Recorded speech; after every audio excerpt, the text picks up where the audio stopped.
반갑습니다. 안성규 목사입니다. 오늘은 요한일서 15번째 시간으로 요한일서 3장 5절에서 9절 말씀을 본문으로 하나님 말씀을 나눠보겠습니다. 여러분, 요한일서를 읽으실 때요, 특별히 신약성경을 통독하신다든지 요한일서를 읽으실 때에 대부분은 잘 요한일서가 이해가 되어지는 서신입니다.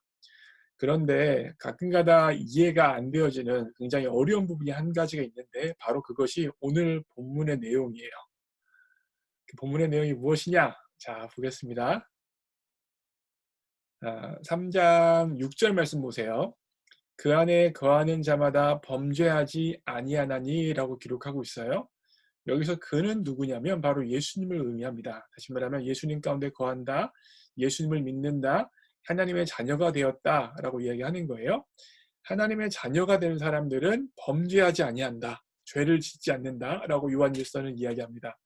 뿐만 아니라 9절 보세요. 하나님께로부터 난 자마다 죄를 짓지 아니하나니, 6절 말씀의 연장이죠. 하나님께로 난 자가 무엇입니까? 거듭난 거예요. 결국 그리스도인이 된 사람들은 죄를 짓지 않는다라고 기록하고 있습니다. 여러분, 그동안 이와 같은 말씀을 보실 때마다 어떻게 이해하셨습니까? 굉장히 어렵죠. 나는 실제적으로 삶을 살아가면서 주일 예배 나올 때마다, 아니면 매일매일 묵상하고 기도할 때마다 하나님 앞에 죄인이라고 고백하고 죄를 고백하는데, 죄를 짓는 사람은 거듭난 사람이 아니고 하나님의 자녀가 아니라고 하니까 굉장히 이해하기가 쉽지 않은 말씀입니다. 여러분, 어떻게 이해하셨어요? 모르겠죠? 제가 오늘 도와드리려고 합니다. 자, 보세요. 자, 보시면 이 6절 말씀이 굉장히 좀 어려워요. 6절, 9절. 근데 헬라어 원어를 보시면 조금 더 이해하기가 쉬운데, 지금 헬라어를 쓸 수가 없으니까 제가 영어 성경을 가져왔어요. 영어 성경 NIV 성경 보시면 No one who abides in him keeps on sinning 이라고 이야기했어요. 무슨 말입니까? 예수님 가운데 거하는 사람은 누구든지 결단코 계속해서 죄를 범하지 않는다란 말이에요. 더 쉽게 말씀드리면 그리스도인들은 지속적으로 keeps on sinning이 뭐예요? 지속적으로 죄를 범하지 않는다는 거예요. 더 구체적으로 말씀드리면 예수님을 믿은 그리스도인들은 지속적으로, 의도적으로, 습관적으로 죄에 머물러서 자신의 삶을 살아가지 않습니다. 이것이 바로 헬라어가 가지고 있는 뉘앙스인데, 한국말은 이걸 잡지 못했어요. 예. 결국 이 말은 무슨 말입니까? 우리가 삶을 살아가면서 연약하고 부족해서 죄를 범하는 것까지 불가능하다고 말하는 것인가요? 그렇지 않아요, 여러분. 그것까지 불가능하다는 것이 아니라 그런 죄는 질 수도 있다는 거예요.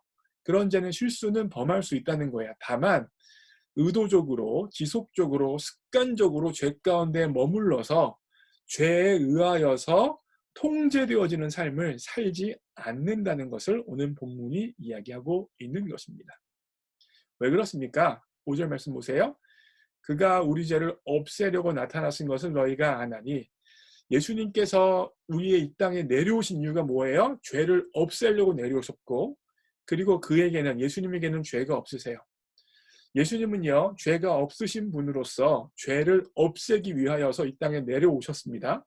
그리고 그분께서 우리 가운데 살아계세요. 죄가 없는 분, 죄를 없애는 분이 우리 가운데 살아계신다면 우리가 의도적으로, 습관적으로, 지속적으로 죄 가운데 머물러 살 수는 없고, 죄로 인하여 통제되어지는 삶을 살아갈 수 없는 거겠죠. 그렇죠, 여러분? 그래서 9절 말씀에서 동일하게 이야기하는 겁니다. 하나님께로부터 난 자마다 죄를 짓지 아니하나니 라고 이야기해요. 그래서 이 본문 말씀을 묵상한 한 미국 신학자가 이렇게 본문 말씀을 요약을 했어요. The believer may fall into sin, but he will not walk in it. 무슨 말입니까? 그리스도인이 죄 가운데 넘어질 수 있어요. 그러나 그리스도인은 그것 가운데, 죄 가운데 삶을 살아가진 않는다는 거예요. 넘어질 수 있지만 죄 가운데 삶을 살아가진 않는다고 분명히 이야기하고 있습니다. 여러분, 이해가 되셨죠? 제가 아주 나름대로 명확하게 설명을 하려고 이야기했습니다. 결국 요한일서 3장에서는 그리스도인이 죄를 짓지 않는다는 것이 아닙니다. 죄를 지은 사람은 그리스도인이 아니다라고 말하는 게 아니에요. 죄를 지을 수도 있고 연약해서 부족해서 죄를 범할 수도 있지만 하지만 죄 가운데 주저앉아서 죄를 즐기고 죄를 탐닉하고 죄로 지배되어지는 삶은 살 수 없다고 분명히 이야기하고 있는 것입니다. 그러면 우리는 어떻게 삶을 살아야 될까요? 조금 더 말씀해 보시면 또 하나 나와요. 9절 말씀 보세요. 하나님께로부터 난 자마다 죄를 짓지 아니하나니 죄를 짓지 않는데요. 이는 하나님의 씨가 그 속에 거함이요 라고 기록하고 있습니다. 결국 우리가 죄 가운데 때때로 넘어질 수는 있지만 죄 가운데 살지 않고 죄의 다스림을 받지 않는 이유가 있어요. 그 이유가 무엇이라고 이야기하고 있어요? 하나님의 씨가 있다라고 이야기합니다. 여기서 하나님의 씨가 무엇인가에 대해서 여러 가지로 생각해 볼 수 있는데 대체적인 학자들의 견해는 베드로전서 1장 23절에 이 하나님의 씨를 하나님의 말씀으로 풀어요. 성경은 성경으로 푸는데 베드로전서가 그렇게 풀었듯이 하나님의 씨를 말씀으로 푸는 게 신학적으로나 성경적으로 큰 문제 없이 받아들일 수 있는 해석이라고 생각합니다. 결국 하나님께로부터 난 자는 죄를 짓지 않을 수 있는 이유는 무엇이냐면 결과적으로 죄 가운데 지배되어지지 않을 수 있는 이유는 결과적으로 뭐냐면 하나님의 말씀이 우리 가운데 있기 때문이에요. 예수님께서 우리 가운데 계시고 하나님의 말씀이 우리 가운데 있기 때문에 연약해서 넘어지지만 죄 가운데 탐닉하며 죄 가운데 주저앉는 삶을 살지 않는다는 것입니다. 여러분, 하나님의 말씀은 능력이 있습니다. 우리가 성경을 읽을 때에 하나님 이 말씀을 통하여서 내 영혼에 양식을 주시고 내가 하나님의 말씀으로 충만해져서 죄를 이겨내는 삶을 살 수 있게 해달라고 기도하며 말씀을 읽으면 말씀의 능력이 우리에게 공급되어지는 것입니다. 사랑하는 성도 여러분, 예수님께서 공생애를 시작하시면서 사단에게 시험 받으실 때 어떻게 이기셨어요? 사단이랑 주먹 싸움에서 이기셨어요? 아니었죠. 사단이 시험했을 때에 하나님의 말씀으로 물리치셨습니다. 하나님의 말씀에 근거하여 사단에게 명령하셨고 사단에게 대적하셨고 사단을 몰아내셨습니다. 맞습니다, 여러분.